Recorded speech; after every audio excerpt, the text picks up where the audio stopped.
Take a deep breath in. And as you breathe in a resourceful feeling of relaxation. And as you exhale, just get a sense that tension, stress, anxiety is leaving your body in your outward breath. As you breathe in and breathe out, notice that with your eyes relaxed, feeling the relaxation around your eyelids, eyebrows, around your eyes, and that with your eyes closed you can pay more attention to the sound of my voice. As you breathe in and breathe out, just get a sense then, as you exhale, that tension is continuing to leave your body, giving you a sense of letting go.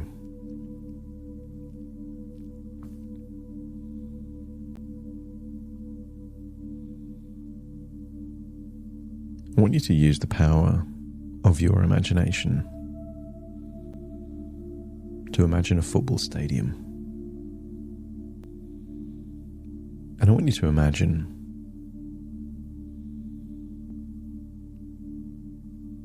you're in the crowd and you're seeing two teams walk onto the pitch. I want you to imagine this is a crucial game. The stakes are high. Maybe this is a knockout stage of a tournament. I want you to get a sense that the players on either team, when the stakes are so high, could have a choice as to what they focus on. They could focus on the consequences of not progressing in this tournament. They could have a focus on what if they make a mistake? What if they mess up a pass? What if they miss a free kick or a penalty? And I want you to accept the idea that the emotional state of any one player is a reflection of what they consistently focus on. I want you to think of a player that you like, you know, that messed up, that did something wrong.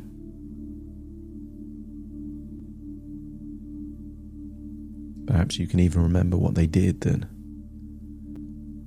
caused some significant problem, a consequence. I want you to get a sense that the very best players aren't afraid of making mistakes. They just aim to learn from them. But I want you to think what would happen if one player made a mistake once, and then because of that mistake, kept thinking about the judgment of thousands of people, and therefore never played a game again, even if they were talented, even if they had all the skills, all the drive. If they never kept playing through the fear of the judgment of other people, wouldn't that be a tragedy? Wouldn't that deprive the team of that talent, that drive, that work ethic?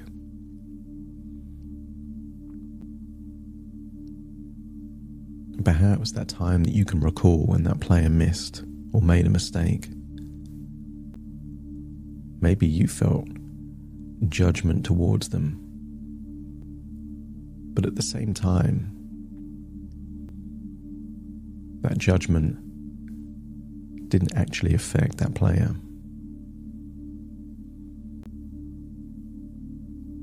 I want you to get a sense that the heroes of our world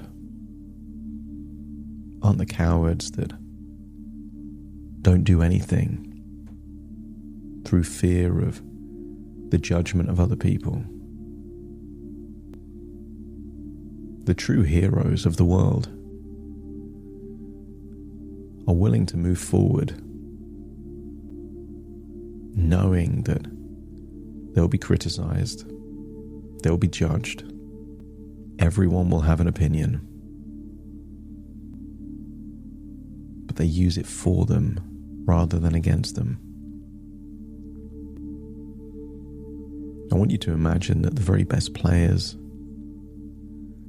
they'll use the accolades, the compliments, the medals, the trophies as fuel in their tank to become even more motivated. But equally,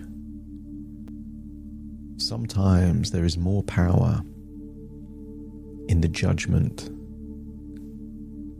of a catastrophic miss, failure, or mistake. I want you to think back perhaps to Gareth Southgate, a European semi-final, a massive penalty miss, was judged by every person in the UK. But I want you to get a sense that what can make one person run and hide can make another person step up, become more focused, more determined, more resilient.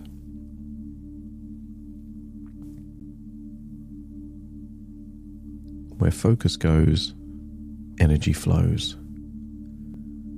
And when you focus on the judgment of others, you're taking the power away from yourself and giving it to people that don't have your best interests at heart. So how do you take that power back?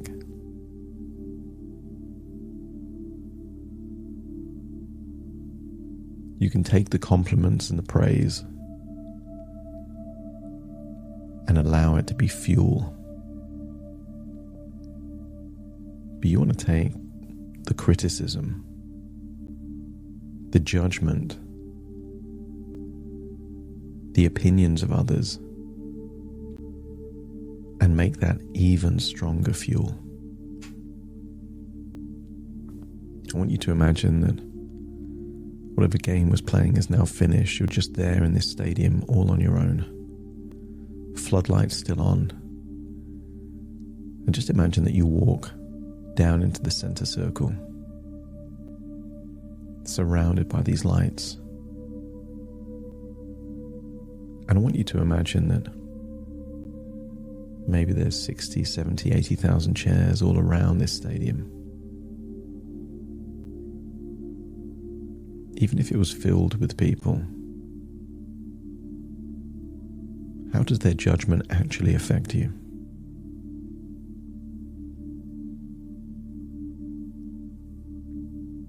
The most judgmental in life are the people that are the least happy with their own life. Judgment becomes a deflection. When you're laughing or mocking someone else, it's a temporary distraction from the lack of courage in your own life. I want you to decide that, given the choice of running from the judgment of other people or being willing to take the judgment and not be fazed by it,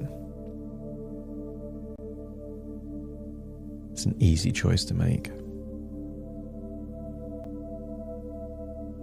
Breathe in and breathe out and just feel like you're going deeper and deeper relaxed. And I want you to imagine that you're floating back in time to perhaps the first or earliest or one of the earliest panic attacks that you can remember. But you're observing yourself like you're someone else.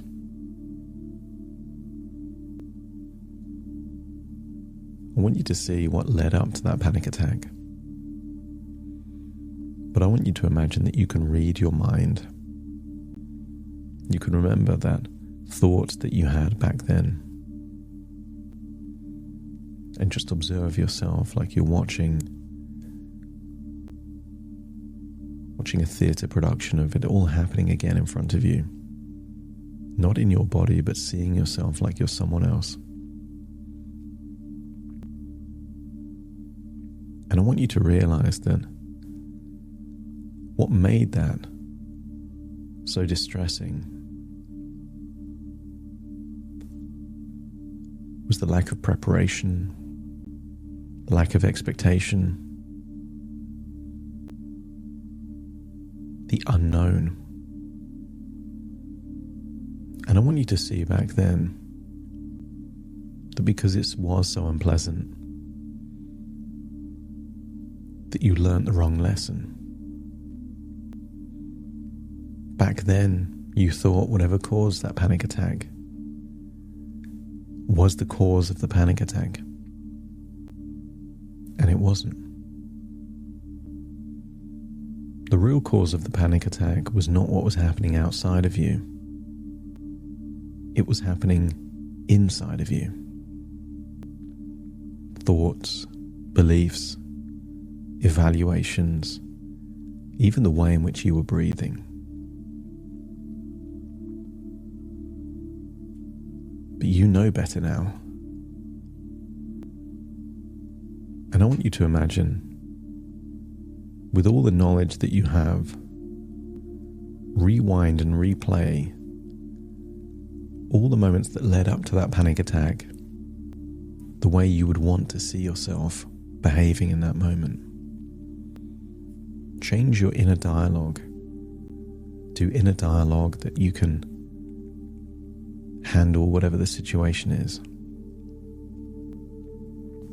Adjust your breathing so that you breathe slower and deeper.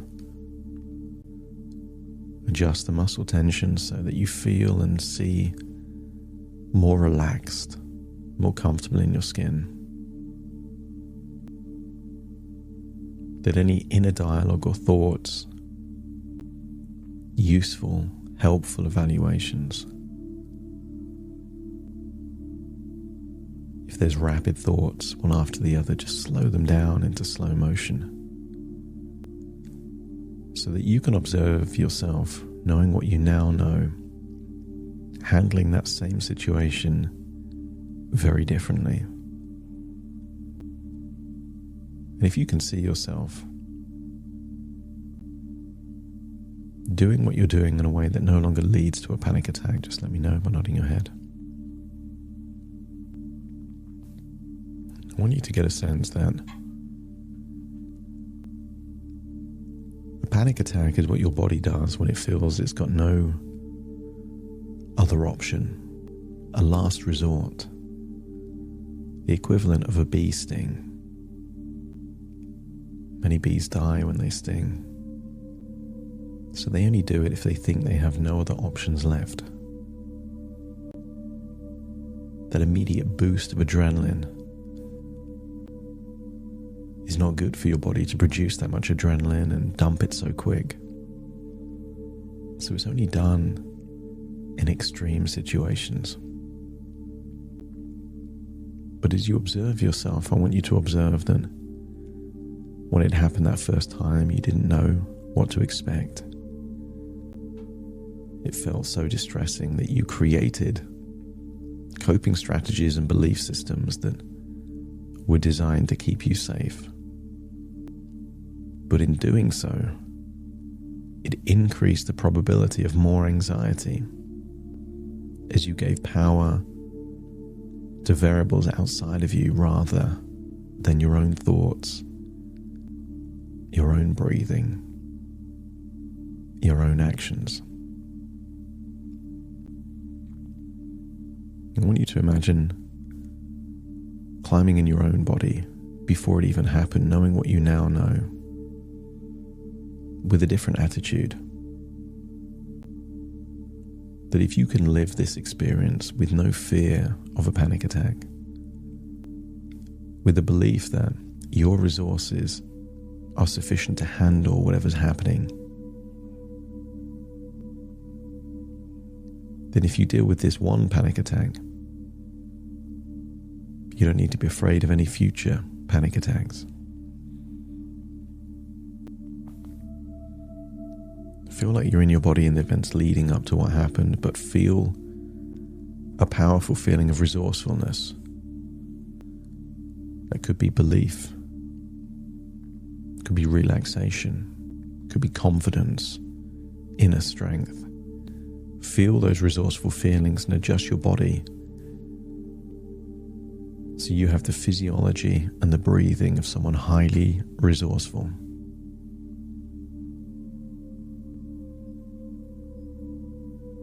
Notice your inner dialogue. A slow, calm, confident voice. I've got this. I can handle this. Whatever happens, I'm going to be okay. And notice that when you breathe in that slow way, you've got that calm inner dialogue. Even if you feel the anxiety rising up there from your gut coming into your chest, take a deep breath in, and on that outward breath, just feel like it's leaving your body. And notice how differently you can handle that situation when you feel a sense of control, not of the situation around you, but you. That you are still you, even if things around you are outside of your control. I want you to accept the belief. Not only is it fine to make mistakes, it's necessary to make mistakes. There isn't a footballer that plays that made every pass, that scored every penalty or free kick. Perfection is an illusion. Getting things wrong, making mistakes, is part of the journey. Makes people wiser. Makes people more confident by reflecting on what went wrong so they can learn from it. I want you to get a growing sense that your ability to communicate well to other people is proportionate to how relaxed you feel.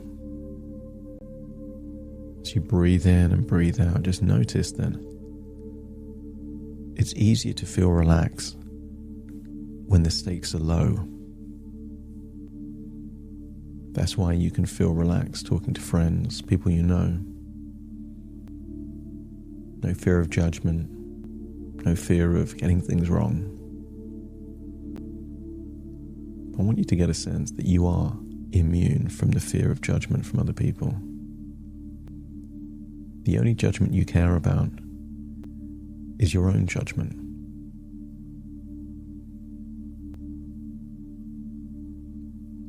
And I want you to judge that you are not afraid. I want you to create two ideas of a future. One future is a future where you avoid anything that causes anxiety.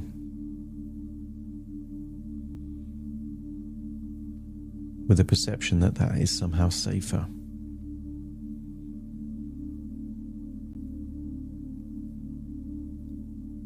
But I want you to see a different future. a future where your resources meet and exceed the demands that you feel that either you win or you learn. You're either capable in these situations or you learn something to make you more resilient, mentally tougher. I want you to get a sense that you see a future where you move towards what used to create anxiety to be free of the anxiety. And if the second future is more desirable, let me know by nodding your head. I want you to walk into that future, step into that identity. There's been times in your life that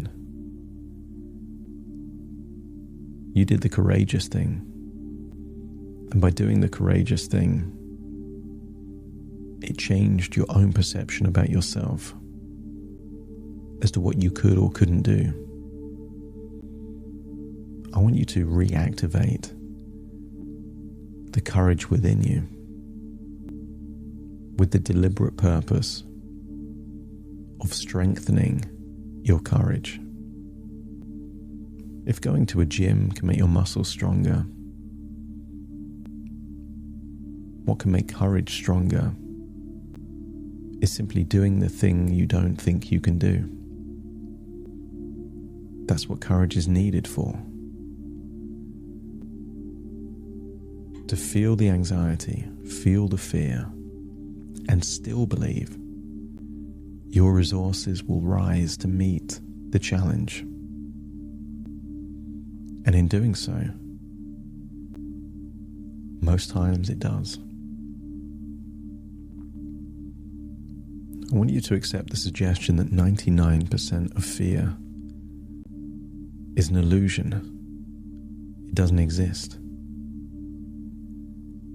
But the only way you can find out what 99% of fear is an illusion is to walk into the illusion. Allow your body to activate the resources necessary to create sufficient courage to walk towards the sources of anxiety, to realize that most of them aren't real. Most of the consequences never happen. That even when bad things happen, you can deal with it. You are infinitely more resilient than you ever realize. That real toughness is being willing to walk into a fight with no guarantee of winning, but believing that it's still the right thing to do. If your unconscious mind accepts new ways of thinking about panic and anxiety in a way that is resourceful and empowering for you, let me know by nodding your head. It's time to leave this place and find yourself there on that football pitch under the floodlights, feeling like something has shifted, something has changed, that you leave this stadium with a different identity, a brave, courageous identity. No fear of making mistakes, no fear of judgment. The only judgment that matters to you is your own judgment. And your own judgment can change simply because you decide to change it.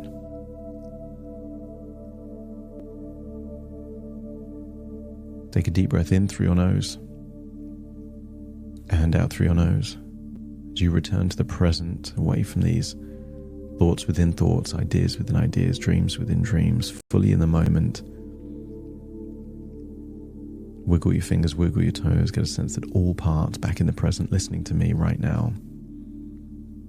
As I count from 1 to 10 to awaken you, you will feel Courage is activated. Bravery is activated. And a willingness to walk towards those things you've been running away from.